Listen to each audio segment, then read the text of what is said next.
The big thing that everybody's been talking about as of late in relation to video games and gaming news and all that is Nintendo's big plans to bring back, I guess, Star Fox and I guess give Zelda Ocarina of Time its longly desired remake.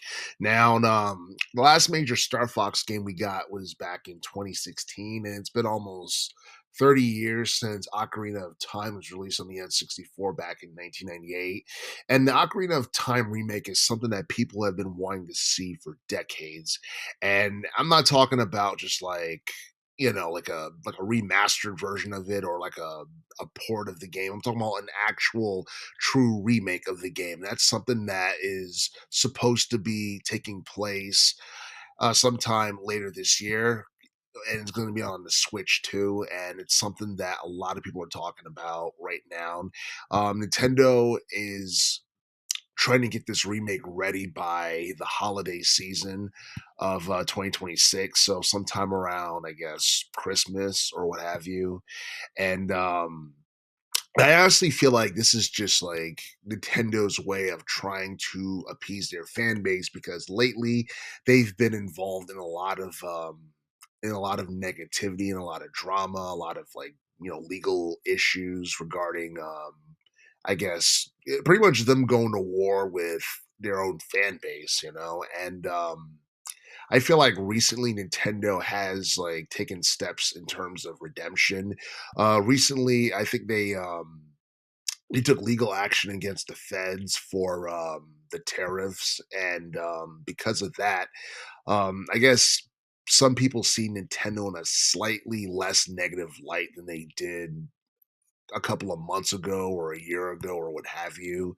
Um, as far as Star Fox is concerned, um, I'm actually shocked that we're getting a new Star Fox game sometime later this year, but at the same time, it's something that doesn't really surprise too many people, especially after learning that Fox McCloud is going to be appearing in the Super Mario Galaxy movie, which is supposed to be coming out, I think, this upcoming month in April, I believe.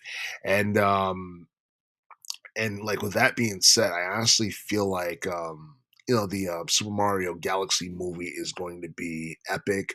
I've seen all the trailers, and it looked like something that has the potential to surpass the first Mario Brothers movie from 2023 in terms of box office revenue. Because I think that film did like over $1 billion in terms of revenue, and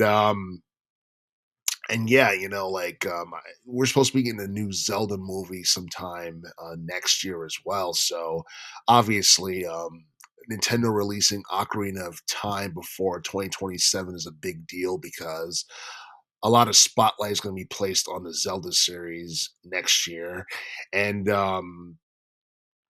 yeah, I mean, I honestly feel like Nintendo's actually making big moves to try and win back their fan base and trying to, I guess, step out of the negative spotlight that they kind of like put themselves in within the past couple of months or so.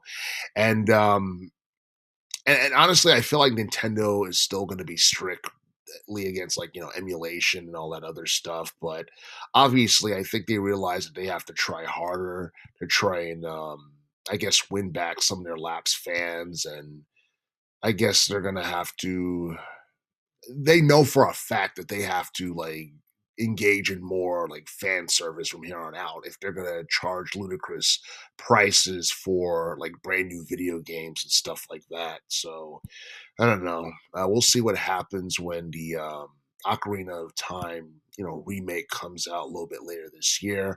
I'm just interested in like seeing the trailer for that and seeing the trailer for the new Star Fox game because I heard that the new rumored like Star Fox game is supposed to resemble that of like the older Star Fox titles with like classic gameplay and stuff like that. And it's most likely to have modernized graphics and everything and gameplay and everything else. But yeah, it seems like 2026 and 2027 are going to be big years for Nintendo.